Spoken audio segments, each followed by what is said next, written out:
All right, guys, happy Friday. We are live again, which means, of course, so I will not be responding to you guys every second in the live chat on YouTube. But don't worry, at the end of this, when we get to comments, I will jump in and read as many super chats as I possibly can. So where to begin? It's been a crazy week. It's the reason we've been live so much. It feels like every minute there's some more explosive news. And in the wake of the Trump assassination attempt, there have been a ton of conspiracy theories. I don't like using that term, that CIA term, but they're floating around the internet regarding what actually took place. First and foremost, the left believes that Trump was in on it. I don't know if you've been seeing the clips of Joy Reid of MSNBC, but she's essentially saying that it all looks like a setup and Trump knew that it was going to happen. And that's why he said, fight, fight, fight.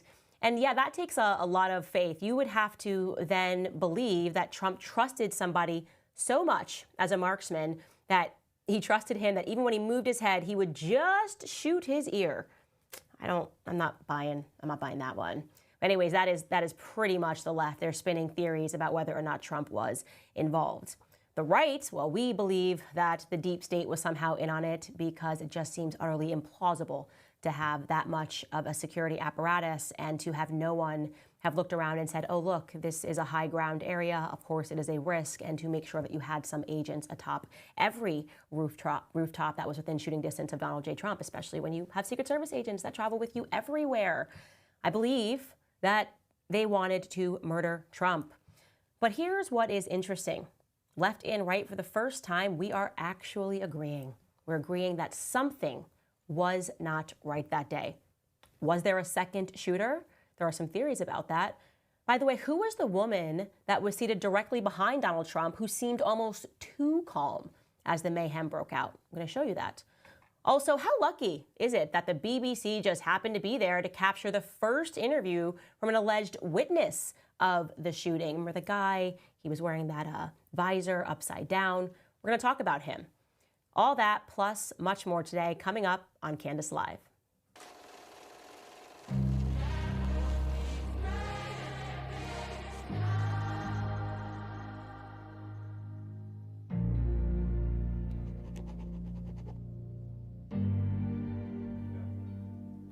All right, guys, so I think we can all agree that it was a different Donald J. Trump that emerged on the RNC stage last night. Much more subdued, much more severe, I would say. And I can only imagine what is going through his mind having survived a near assassination attempt. Tucker Carlson hit the stage before him, and here's what Tucker Carlson had to say, very briefly. When he stood up after being shot in the face, bloodied, and put his hand up, I thought at that moment, that was a transformation. This was no longer a man. Well, I think it was divine intervention. But the effect that it had on Donald Trump, he was no longer just a political party's nominee or a former president or a future president. This was the leader of a nation. Here's the reality. Donald Trump should be dead. That's the truth. And I'm going to show you something that somebody put on the internet, put this together to show you just how close he came to death. Watch this footage here, and I'll talk over it in case there are some of you that are just listening. Look at that. Unbelievably, you see in this recreation that he quite literally, just a millisecond we are talking, of turning his head. That is the only reason that Donald J. Trump is alive. And so, yes, Tucker Carlson is correct. He is necessarily a changed man because you cannot come out of something like that and not really pause and reflect on your life, not really pause and reflect on what are the things that actually matter. And you hear this all the time, by the way. Any individual who goes through a near-death experience, they come out of it forever changed. And, of course, we were all awaiting what would be the first remarks that Donald Trump would say as he hit that RNC stage. And here is a snippet of what he said. Take a listen. Supposed to be here tonight. Not supposed to be here. Thank you. But I'm not. And I'll tell you, I stand before you in this arena only by the grace of Almighty God. Donald Trump is talking about God in a way that you can tell he really means it. And like I said, he's much more subdued there. You can tell that he's meaning every single syllable of what he is saying, that God saved him that night, because what else could have possibly been the reason? What could have compelled him to have turned his head not a moment, not a millisecond too soon? So I often speak about how emotions tend to rupture logic. Like, none of us are immune to that, not even me. I recognize that in moments of high emotionality, we just react. We react and we do things that we wouldn't have done if we had time to think about it. And I've been sharing that with you a lot, talking about psychology, how important it is that we talk about the history of psychology in this nation, particularly people like Sigmund Freud, who was an absolute pervert, who supported pedophilia and helped people who were pedophiles get away with it via his psychoanalysis, which was born from Sigmund Freud, and of course his nephew, Edward Bernays, who I tell you about, who was considered the father of propaganda in the United States and worked for the United States government, particularly during World War II, making sure that we were propagandized in the right way to want to sign up our sons to go die overseas. Well, why am I telling you all that? Because I have learned that the United States government has been perfecting the process of how to create mass psychosis events. Events that are so unbelievably tragic or so unbelievably awe-inspiring. I can give you one example of a tragic, George Floyd dying. That created a mass psychosis. 9/11, watching those buildings, that creates a mass psychosis, right? And they do these things and they show you these things and they shock your system because they want you to be crazed by emotions. And when you are at your peak of emotionality, they know that you will get into a mass formation. So what was the mass formation created after 9/11? Well, we agreed to go to war and give up all of our rights. Yep, didn't care. Take off our belts, shoes, everything. Please just keep us safe via the Patriot Act. BLM, you obviously saw people burning down cities just ahead of an election, radical policies passed in inner cities, demanding reparations, you name it. Things were insane. DEI boards everywhere suddenly because there had to be a DEI board. Look at George Floyd died. Of course, it's only in the retrospect that people seem to find some sense and to seek some clarity. So I thought about that. I realized that Donald Trump, like he said, was not supposed to survive that night. He was supposed to die on July 13th while all of us were watching. Okay, the news agencies wanted us to see Donald J. Trump assassinated on TV. And then what would have been our response? What would have been your response? Think about it. If he had actually been killed and you had watched that footage, there was some mass psychosis formation that was supposed to take place. And now in the retrospect, I'm thinking about that and I'm realizing that they're already kind of trying to memory hole what happened. It's sort of like the mainstream media. It's just like, okay, he's the nominee and he's going to win the election and Biden should just step down. Doesn't even matter. Well, hold on. We haven't even gotten any answers regarding what exactly took place that day. We're not going to memory hold this. Give us actual answers to the questions that we have. And do not even think for a moment that we will accept you calling us conspiracy theories. These are theories, yes, we're not going to be called conspiracy theorists. These are theories, yes, and we expect that it is your job to debunk them. That's what it means to be a journalist, by the way. You're supposed to debunk these theories so we know what is real and what is not just Operation Mockingbird it and tell us what we are supposed to think or tell us that we're crazy for even thinking, right? And so here are some of the theories or some of the questions that are being asked around the internet, things that have gone viral, that I at least wanted to do my best to answer or at least acknowledge that there are questions still lingering. First and foremost, there was a woman who seemed almost too calm when Trump got shot. I am sure you have seen this clip of this woman. And through some digging, there are a lot of people on the internet believe that she may or may not be an FBI agent seated directly behind Donald Trump. And as he got shot, you will see, and we're going to show you this footage, she's looking in that direction, and then you can see she's holding a sign, and then when Trump actually gets shot and everybody ducks, she barely ducks and instantly pops back up with her phone and is recording. You can see at the bottom of the clip that I'm showing you, there has been an internet ID made of a woman named Janine G. Giuseppe, who is an assistant director at the FBI office in the North. And people are going, that's her. That is her. That absolutely is the woman that I just saw. Let's actually go back and show the clip of her again in the stands so that people can can see this again of how she reacts almost too calmly. Look, she's like looking over there. People are going, is she looking at the shooter? Does she know that the shooter is about to shoot Trump? It seems like she's getting her phone ready. She kind of smirks a little bit. And then as the agents are running, she just calmly is filming. Everyone else is scared. They realize Trump is hurt, and she seems to be calmly filming. So yeah, it's a weird video. But I can tell you right now that these side-by-side comparisons, I did my due diligence, it just doesn't look like that is Janine Giuseppe, who was in fact promoted by Christopher Wray. Look at that side-by-side. You go, okay, they have some comparisons, but you can see that Janine is bigger. And also you can see that their noses are entirely different. And then we did some even further digging, and we were able to discover who, in fact, that woman is. And I'm not going to give her name because she is a private citizen, but I will show you a photo of who was sitting in the audience that day. And by the way, she ID'd herself because she went and put videos on TikTok regarding her presence when Trump was shot. And now you can see that that is definitively that girl. You can see that that is the woman, and that she is wearing the same ring that she has on in the footage of Trump's assassination attempt. So I can tell you, having gone through her Instagram, which is still public, that definitively that is the correct ID. It is not an FBI agent. Now, can I answer for you why it is that she remained so calm? Well, you could say she knew the shooting was going to happen, but she was looking to the right in the same way that Trump was looking to the right. Clearly, he was looking towards something to the right, and maybe she too was looking towards something towards the right. I'm just playing devil's advocate here.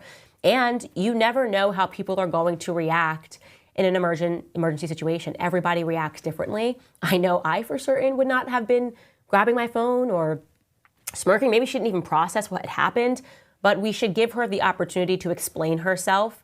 But at least we can rest assured that she is not the agent that many people are reporting that she is. Now let's take a look at another one of these questions that are making its way around the internet. Well, there was the question mark regarding Greg Smith. Do you guys remember Greg Smith? Well, we certainly remember him because we went live that night, and almost the first bit of information that we got that led to some questions was this man who was on the BBC network being interviewed, speaking about what exactly he witnessed when he saw this lone shooter. He said that he tried to tell the Secret Service agents, he tried to inform the police. And I'll just jog your memory here with 60 seconds of Greg Smith speaking as this was going on, or on the evening that this took place. Take a listen. Someone who was here, you weren't inside the event, nope, but you were just outside. Tell us what you saw. So we had a party here all day. You can see behind us at the Brinkles Farming Greenhouse here. We had a party. And we all decided, hey, you know, when we hear Trump up there, we're going to walk up through the field, stand by the trees up there under the shade, and watch and listen to the rally, right? We couldn't see him, but we could hear him. So we walked up, and probably 5 to 7 minutes of Trump speaking. I'm estimating here. I have no idea, you know. But we noticed a guy crawling, bear crawling up the roof of the building beside us, 50 feet away from us. So we're standing there. And we can get out of this. We're going to get out of that just because you guys have already seen this, and he just is incredulous and very heavily implies that they allowed this shooting to take place. People are asking, where is this guy? What are the chances that his last name is Smith? It's always a Smith, right? Someone that's hard to research. Well, he does indicate, first and foremost, he's wearing a brewery t-shirt from the rally. Looked into this. This is, in fact, a brewery that is nearby, but anybody could be wearing a costume, I suppose. He also, you hear him, identifies himself by not only giving his name, but saying, we were right here. We're at this greenhouse. This greenhouse is where we couldn't see Trump. We were listening to it, and we saw all of this taking place. I, based on my own research, believe that Greg Smith is an actual person because when I tweeted, hey, can we follow up on Greg Smith? Where are the journalists knocking on the doors of all of his friends, asking them to confirm what it is exactly that Greg Smith says that they saw? Where is the follow-up here? What is the procedure? Is it difficult, perhaps, to get into to reach out to Greg Smith? No, it's not at all, actually. I'll tell you how easy it was. I'd sent a tweet and said I'd like to interview Greg Smith, and within 30 minutes, I had an email in my inbox from his son saying, yeah, would you like to be connected with my father? So that signals to me that no journalist, people that we are supposed to be relying on for the truth, relying on us for the perspectives that we should all be taking, the people that are shaping our minds, have made any effort to follow up with Greg Smith or his friends. Actually, guys, just 1 second, because Savannah's over here with an update. You got his number. This quickly, from morning tweets, now I have Greg Smith's number. Has any journalist done an update with Greg Smith? Because I would like to. I don't think we're going to be able to figure out the technology for us to be able to do this in this moment. Maybe when we get off of this slide, we can start a new one later on tonight and just do a quick update with Greg Smith. 15 minutes, tell us what happened, who has spoken to him, who has spoken to his friends, because I haven't seen him on any of the networks because, as I said, it seems like they just want to move on. So we now know that Greg Smith is a real person, and it does not look like any journalist has reached out to him.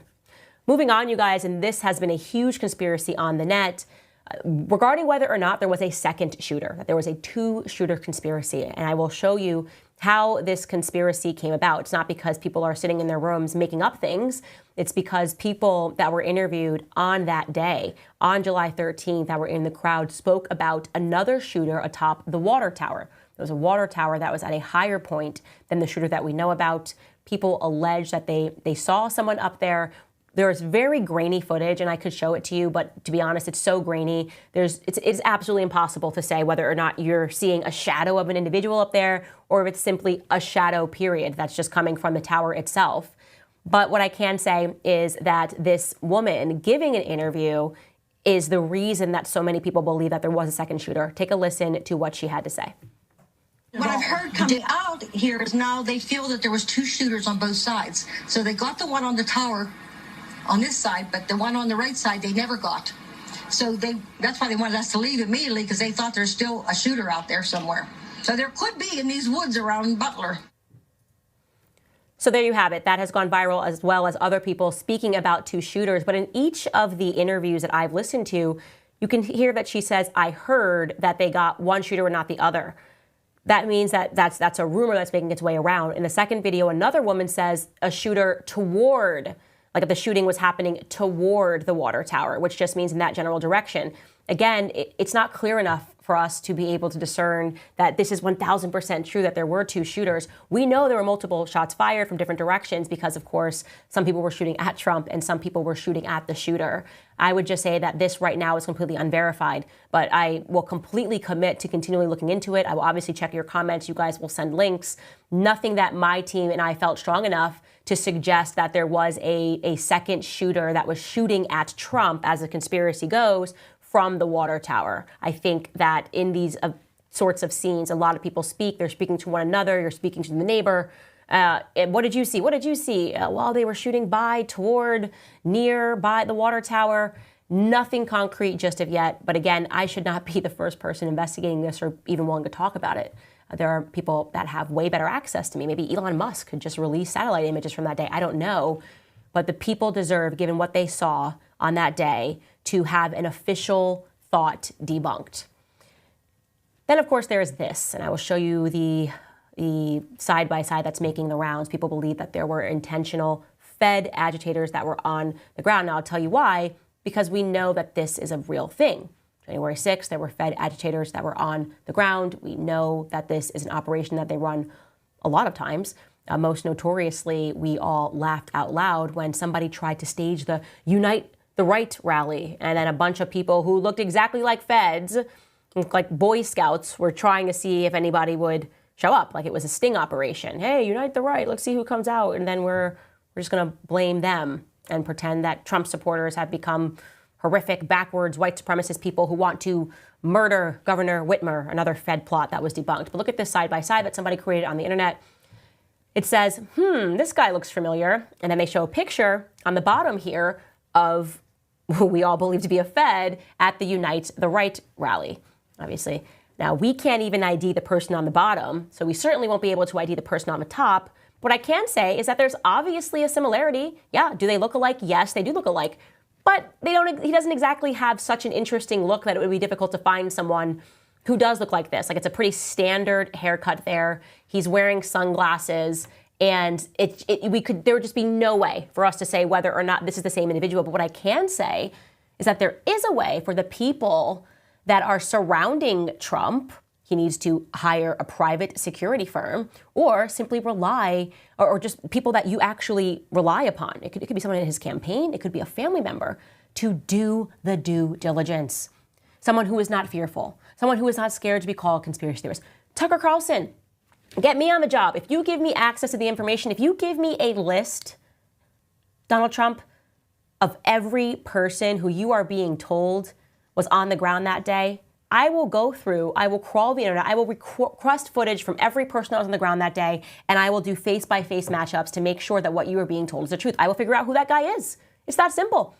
And again, this should not be just the internet that wants to know this. Donald Trump should want to know this. He should want to know who wants him dead, and he certainly should not be relying upon the same people who had the lapse in security to tell him the truth. So what do I believe is actually going on? Because there's a lot to process. Like, do I actually believe that there was a second shooter? Do I actually believe that the feds were on the ground and they were intentionally there to allow Trump to get shot at? Well, I think there is no question that things are not adding up.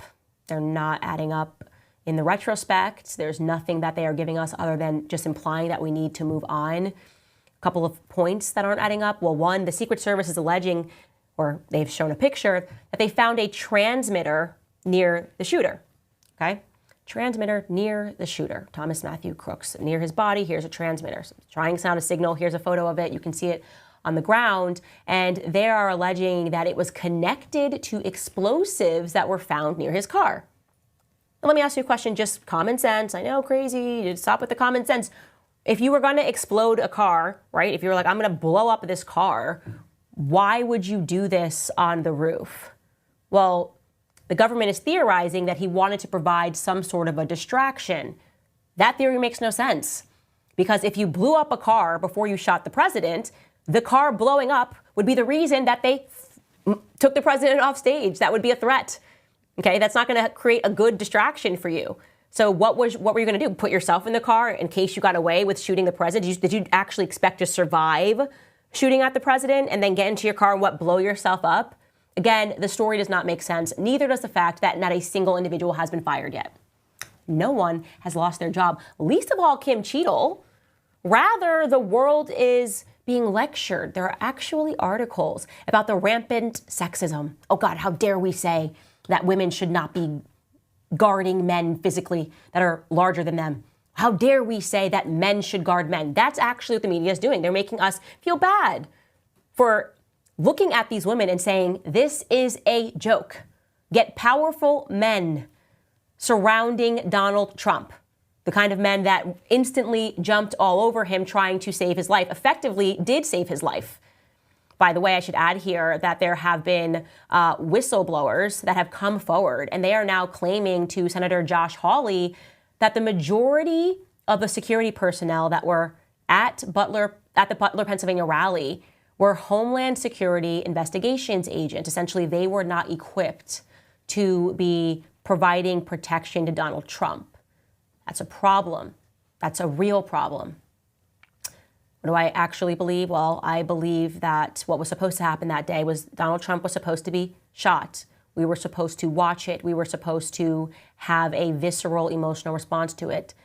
And the mass formation psychosis that was to follow, similar to 9/11, was for us to acquiesce to war. Because I'm sure you didn't miss this in the news, but they're alleging that there was a threat from Iran, that Iran, they had received some sort of a communication, had intercepted communications that Iran, the country that the elites are begging to go to war with, apparently wanted to assassinate Donald Trump that day. Now I can tell you that Iran instantly has responded and said that this is crap, that is an absolute lie. They had nothing to do with what took place that day, and that this is typical of the CIA when they want to go to war. They create a false flag event to get the people on the side of war, and then everybody agrees because they're so emotional. And would that have happened? Yeah, maybe. Maybe people would have been so emotional having watched Trump die that they would have believed that Iran was behind it. But instead, Trump survived. And what was the mass psychosis formation that took place there? Well, because he survived, it turned Trump into a national hero. I think probably Hulk Hogan last night at the RNC best exemplifies how the American people are feeling now. Take a listen. But what happened last week when they took a shot at my hero and they tried to kill the next president of the United States? Enough was enough. And I said, let Trumpomania run wild, brother. Let Trumpomania rule again. Let Trumpomania make America great again.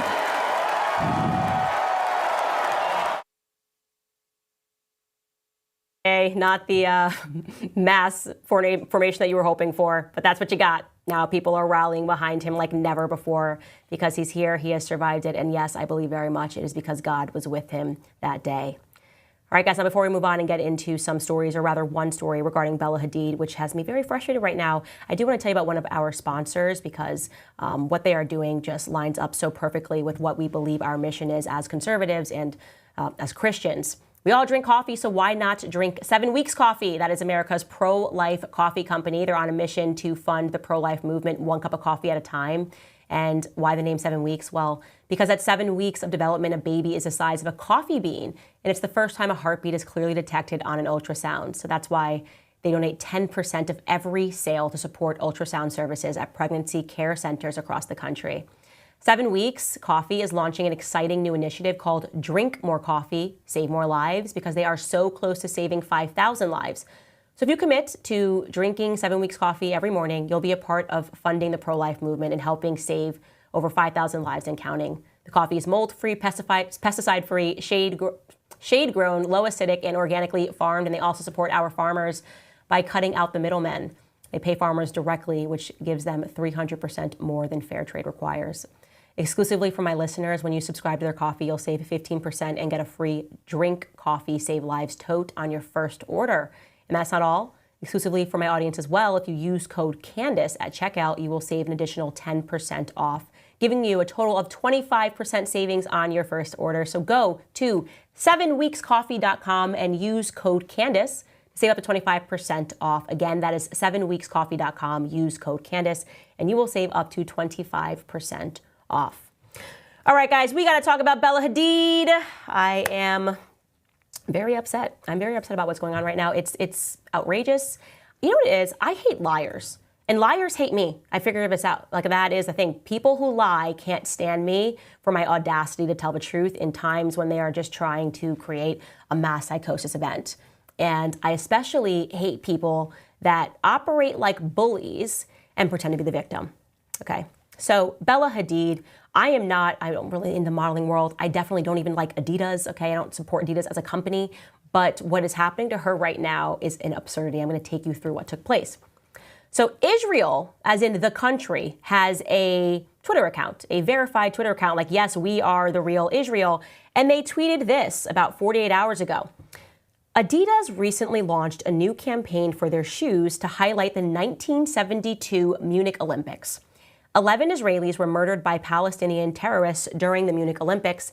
Guess who the face of their campaign is? Bella Hadid, a half-Palestinian model who has a history of spreading anti-Semitism and calling for violence against Israelis and Jews. She and her father frequently promote blood libels, anti-Semitic conspiracies against Jews. Adidas, any comment? Okay, so right instantly I know that everything, virtually everything in this is going to be a lie. You can tell by the language in there because they're not actually saying Adidas has said anything explicitly in the campaign or Bella did anything in the campaign explicitly. And they're just pretending that the campaign highlighted the Olympics. Doesn't make any sense. And then they use their favorite terms, blood libels, anti-Semitic conspiracy theories. And I instantly knew that something was wrong with this because I know the story of Bella Hadid's family and how they came to the United States. And it's such an appalling story that the reason why they have been targeting her since October 7th is because just sharing the story, if you have like a modicum of a soul, a modicum, not even the full soul, just like a modicum of a soul, you will go, oh my gosh, that is horrific and I'm sorry, okay? So Bella Hadid shared, and this is a fact, and you can look this up. They have documents. Nobody is debunking that this took place with her family. Way back in 1946, there was a boat of refugees, of Jewish refugees that were coming from Germany following the war, and they were actually refused port in New York. They were refused port in Cuba, and then they arrived at Palestine.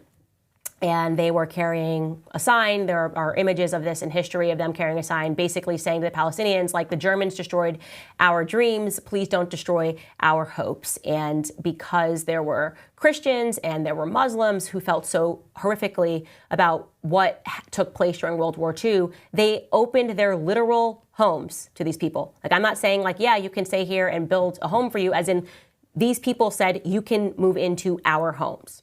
So Bella Hadid's grandmother, her paternal grandmother, her name, and it's escaping me right now, I think it is Zaire. Her grandmother, essentially Zara, I think her name is. Her grandmother was one of these people that opened their homes, and she allowed two families, because I had to fact check this after I did a video on TikTok yesterday, to move into their home in Safad, okay? They allowed this family to live in their home for 2 years. At the time, Bella Hadid's grandmother had 4 children, okay? 3 children, and she was pregnant with one. And when she was due to give birth to her son, she decided to go stay with her parents so that she could deliver the baby, be around her mother. And when her baby was 9 days old, she returned to her house where her friends and the refugees that had been staying with her for years, people that she never felt threatened by, who she felt, again, genuinely needed that help that they were giving to her, had locked her out of the home. Locked her out of the home. The gate was locked, and when they tried to communicate with them, the people said, if you try to get into this house, you will get killed. This is a takeover. Your home is now our home. They were instantly made refugees on that day. This is a true story. You can look this up yourself.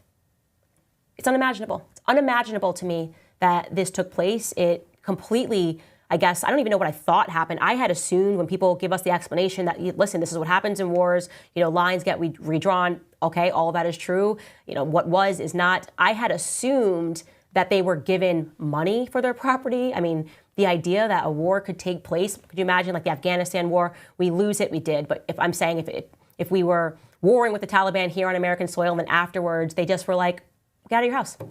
I know your family has lived here for thousands of years, which is the case for Bella Hadid's family. They have a very long history in Palestine. Actually, she is related to royalty. They've been around that long in that area, living in Palestine.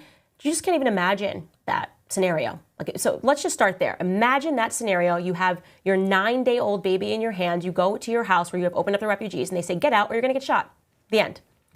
Anyways, they became refugees. They went to Syria, first the refugees in Syria. And as the story goes, at some point, they made their way to America because her grandfather got a job in America. And from there, they became successful again. Her father, Mohammed, became a real estate mogul. And obviously, his daughters became models. They're actually half Dutch, half Palestinian. So when October 7th took place, I saw this because I remember feeling so emotional for everyone that was impacted. Gal Gadot was sharing stories. She grew up in Israel. Of course, as an Israeli, she's going to have stories. How can you deny her what's happened to her in her history and where she grew up and what she calls home? Bella Hadid was on the other side of that as a Palestinian, sharing the story of what happened to her family. And for whatever reason, only one of these individuals then began being consistently attacked by the mainstream media, and that was Bella Hadid, with all of the typical things that are called anti-Semitic, conspiracy theorist, blood libel. The idea that a family could survive that, build something of their own, and then be punished for sharing what they survived, it's monstrous. But that's it. There's a target on her back now. They want her to lose everything because there is a living memory of what happened to her father. Her father, by the way, was the baby that was in the arms of her grandmother. He is vocal about what happened to his family, as any person would be had they had survived in or grew up in a refugee camp or had those sorts of things happen to them. And for that, they want her punished.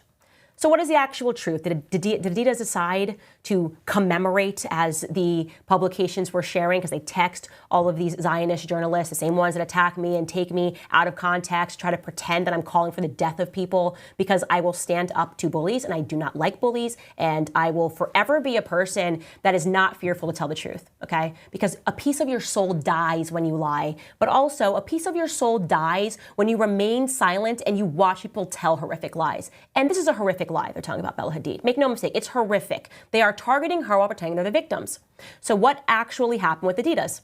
Were they trying to commemorate Israelis dying in 1979? Of course not. So I'm going to take you guys through, because maybe you're not a quote-unquote sneakerhead. It's what they call people who love sneakers and follow sneaker culture. There is an entire culture around sneakers. Adidas, very long time ago, decided that they were going to go back through their old catalog of shoes and find ways to reinvent them so they could resell them or make them popular again in modern times. So I'll give you an example of some shoes. They did the Gazelle years ago. That was one of the shoes that they said first hit the scene, a red version of it in 1965. They showcased the shoe's early design elements, and it became the go-to training shoe back in the mid-1960s. And it was used as a prop in countless 1960s and 1970s apparel photo shoots. They have re-released that shoe as a vintage shoe. They also re-released the Adidas Campus shoe, another athletic shoe that was created by them and was released in the 1970s. They were first released as basketball shoes before switching to lifestyle shoes.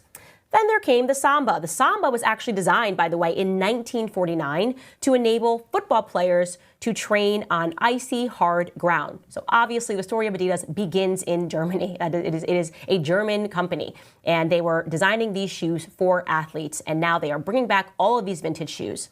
So 2 years ago, they made the decision to bring back a version of the Samba called the Samba 72. They're calling it the Samba SL 72, right? I think it stands for Samba Lightweight 72, because that was the year that they introduced that shoe just in time for the Munich Summer Olympics. So this is just a historical factoid about this shoe. Now, why did they decide to re-release it 2 years ago before Bella was in the campaign? Because 2 years ago, it was the shoe's 50th anniversary. So just people in a room going, okay, it's 50th anniversary of this shoe, let's re-release it. And they did. They relaunched it for $80 a pop 2 years ago, and nobody cared. Israel didn't tweet about it until this year, when they decided to make Bella one of their models. And if you looked at that Israel tweet, you would go, oh, they must have just picked Bella. Nope. There were multiple models that were selected to rock this shoe and to, of course, as models are supposed to do, she has been an Adidas model for years, get other people to sell it. She's a supermodel. Her job is to literally sell clothing. So there were more people that were a part of this campaign. I'm just looking for the names here because I want to actually tell you just how absurd this is. They had was it ASAP Nast, Skylar? ASAP Nast. They had a footballer that was another person who was a part of this campaign. They had a Chinese person who was a part of this campaign, and Bella Hadid, who happens to be half Palestinian and who is on their, what I call, journalist hit list, right? They're going to keep stalking her in the same way that they stalk me. They're going to take things that she does out of context. They said nothing to the other 3 models that are featured in this campaign. They said, no, this girl, she's a problem. She's doing this because, oh, do you know what happened during the Munich Olympics? Do you know what happened? So clearly this must be the reason that she was selected 2 years after they premiered the show to simply model the sneaker. Again, they lie. They lie. They did not tell anybody that the shoe was released 2 years ago. They did not talk about the other models that are featured in the campaign. And of course, they said nothing about the Munich Olympics, nothing about commemorating the Olympics when they released the shoe. They are harassing Bella Hadid. They want her canceled because she's half Palestinian and she's not quiet about it, which is sick and it is disturbing. And you should be angry about this. You should be angry that this is allowed in America. You should be angry that our tax dollars are going to this country so they can harass models that are wearing sneakers. It's an insult. And I'm not going to shut about it. I don't care about your publications. You've said it all. I literally don't care. You just can't get it through your thick skulls that I do not care. I don't like liars, and you're lying about Bella Hadid and the Adidas campaign. And despite their lies, because there was so much pressure created from the corporate narrative, Israel tweeted, so everyone better fall in line, Adidas actually has now dropped her from the campaign. They've apologized. They didn't even, by the way, give an apologetic like a quote that makes sense because they didn't do actually anything wrong. They apologized for how people felt about the campaign. They said, this is the quote they gave, "We are conscious that connections have been made to tragic historical events, though these are completely unintentional, and we apologize for any upset or distress caused. As a result, we are revising the remainder of the campaign." This means kicking out Bella Hadid just because she's Palestinian, okay? Just because she's half Palestinian. "We believe in sport as a unifying force around the world and will continue our efforts to champion diversity and equality in everything that we do. Feckless corporations." Let somebody try that with one of my employees or somebody that's working for me. You try to tell me a lie and think that because you have a bunch of journalists, a bunch of feckless, dishonest journalists who sit there and mean tweet, okay, that I'm going to fire them or pull them apart from a campaign because you've invented something like a psychopath in your own head that this campaign had nothing to do with, and you're intentionally removing it from its context entirely to make it seem like this was done purposely because you hate her because of her ethnicity. You call her anti-Semitic. She is Semitic. She's Palestinian, okay? So I am just so sick of it. The comments, "Oh, Candace, what's happening to you?" Miss me with it, okay? Literally, I'm built different. I just cannot stand people like this. It was dishonest. And Bella Hadid, I don't know why you would want to work with people like this. Genuinely, I know you've been a model for a very long time, but it would kill my soul. Kill my soul. I couldn't do it. To work every day in an industry of people who will get on their knees. By the way, she's going to have to pay taxes to Israel, right? I mean, she's based in California. For a country that you are giving tax dollars to that is using their official Twitter to harass you. I couldn't do it, not given what your family has lived through. I'm glad it wasn't my grandma or granddad, because everyone knows how I feel about my grandma and granddad, and this would just be, not something that you would want to happen. Nobody messes with my granddad or my grandma. May they rest in peace. Let me just say that right now. Anyways, you guys, let me get into this ad before I start going off, because I'm just thinking about if something happened to my grandma or granddad, and I'm about to go off. I'm about to mean tweet at Israel. Let's talk about American financing instead. You work hard to support yourself and your family, but it may seem as though you're taking a step back every month instead of moving forward because the bills seem like they're higher than they've ever been. What you bring in every month, you have to swipe that credit card to cover the difference, and the debt continually adds up. But if you own a home, my friends at American Financing can help you break free from that cycle. American Financing is saving people just like you an average of $854 a month. Think about what you could do with an extra $800 every single month and not having to worry about those minimum monthly payments. And even better, it costs nothing to find out how much you can save. All it takes is a quick call to American Financing, and if you start today, you'll be able to delay 2 mortgage payments. Call American Financing today and start your journey towards being credit card debt-free. Call 800-795-1210. That's 800-795-1210, or you can visit americanfinancing.net/Owens. Wow, I thought that was going to calm me down, but I'm still fired up about grandma and granddad. Let's just jump into some of your comments. Because this is just, not my granddad. Okay, I am jumping into some of these super chats. Do I go to live chat, top chat? Here we go. I know, Skylar, you taught me how to do this before, but thank you very much. Okay. Dark Brandon writes, "Have you seen the cartoons I have made of you?" I have not, so I will look that up. We have Menacing Hammer, who asks, is writing Donald Trump for president. I totally agree with that. Illustrious Visions writes, "I have to be honest, I'd never believed women should ever be a president of the country, and after watching your content, I changed my mind. Candace 2028. Thank you so much. I would be a good president. I actually tend to agree with you that I don't believe that a lot of women are suited for that job because of emotionality. But I think that I've just endured so much emotionally publicly that I think I would be the best fit of all of the women." Talkative Ape writes, "Yesterday I realized 2 of my 3 cats are definitely anti-Semitic." Wow, I'm really sorry to hear that. Did you talk to them? I used to talk to my cat. That's very upsetting, and you should do something about that, obviously. This person, Alva Rexone, writes, "Bread and circus. AJ got sued for saying they use actors and put on shows." Oh, Alex Jones. They do, though. I guess you're referring to the Newtown shooting, right? And yes, Alex Jones got very sued for the stuff that he said, wondering whether or not they are using actors. I don't think the guy is an actor. I'm just saying, but it's weird that people haven't gone out and had him on the show, which we will definitely get him on the show. Maybe I'll even do a surprise live later today. Meg writes, "Curiously, Trump commended his Secret Service. Does he not know what we are all thinking?" I just think we need to give him time, because to process that, I think he just needs a little bit of time to process what happened to him, I guess is the only way that I can say it. Johnny writes, "Do you think Trump will drain the swamp if he wins?" Listen, I sure hope so. I hope he brings the country together, which I think he did last night. I hope that he has the right people around him. I don't think that in his first 4 years he had the right people around him, and they kind of engineered his administration, basically getting him to do things that I don't think Trump actually would have done. But it's hard because his entire presidency, he was really drinking from a fire hose. You know what I mean? He couldn't come up for air. They kept the pressure on him every minute of every single day with baseless lawsuits, and he needed to have people around him that he could trust, and I don't think that he ever got that. Virginia writes, Candace, please look into the story of former Naval Intelligence Officer William Bill Cooper and his book, Behold a Pale Horse, which exposes the government's agenda against our country and the American people. I've heard about this book, and I believe he was killed, Bill Cooper, eventually, in like a shootout with police, and that's all I know about it. I think he was a former Naval Intelligence Officer who then started doing radio. Don't quote me on that.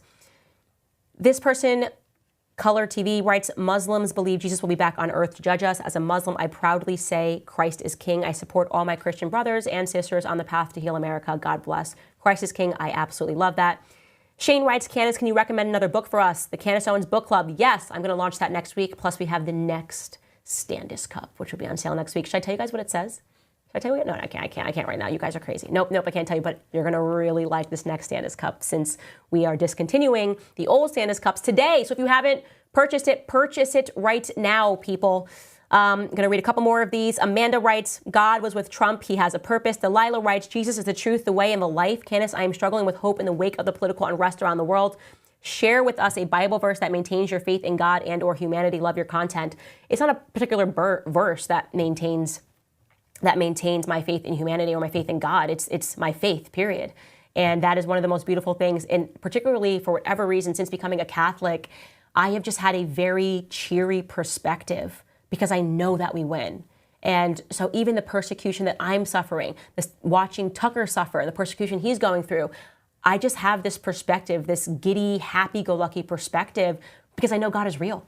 And I just feel bad for people who don't know that, because how that completely shifts your mentality and completely shifts your heart and your perspective in the best way possible, because you're like, this is not it. God is real, and you can feel him moving right now all across America. I just hope that in watching this podcast, I am sharing with people in a way that makes them at least curious about faith, to recognize that even if you think you don't have faith, there is a faith being established for you by the government. And it is a satanic faith. And the only way that you are going to be able to counter that is with faith in the real one true God. Candace, what is your fave easy go-to meal to cook? Amanda. Probably just chicken and rice. Like that's good. And a vegetable is quick. That's the quickest go-to. Like if you just don't even want to think about dinner, that is the quickest go-to always for everyone. BlackRock played a role in the Microsoft incident. Why? I don't know, Queen J, but I will look into that.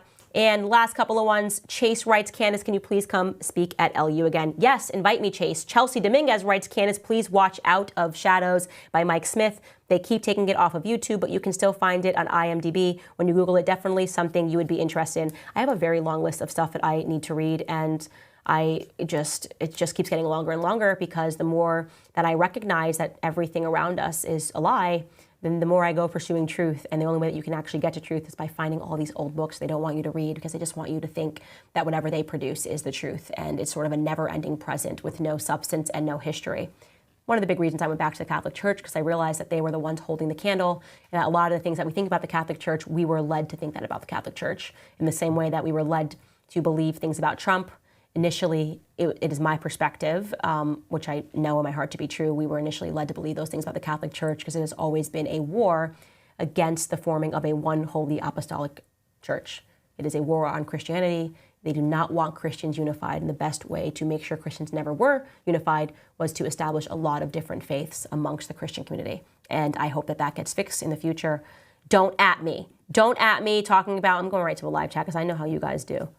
Okay, you didn't say anything bad. All right. By the way, guys, Monday, fun day. I'm going to be doing the hot sauce challenge. Yes, you guys know what I'm talking about. The live chat went up to 15K the other day while I was in it, and I said if it hit 15K, then I would eat Hattie B's hot wings. They're called Mother Cluckin' Hot. It's not going to be just me. I'm going to make the whole team do it. And I just live chat. You guys are bad people. You don't even feel bad. You're going to watch me cry on the internet. You guys are just mean people for having it hit 15K, but I am going to do it. because I love you guys. And when I say I'm going to do it, when I say I'm going to do something, I mean it. So we will see you guys on Monday. By the way, get your Santa's Cup. This is the last day. It's on sale. ClubCandace.com. You better collect them all, like Pokemon, because at the end of the year, if you've collected them all, every 1 million subscribers, maybe there will be a prize. Maybe there won't be a prize. Maybe there will be a prize, and that's the important thing. ClubCandace.com or Locals.com to support the show. If you can, give monthly so to keep us free, so I can yell about things without being canceled, because I don't rely on, the ecosystem of journalism. I don't even know what I'm saying. Goodbye. It's Friday. I'm tired. I'll see you on Monday.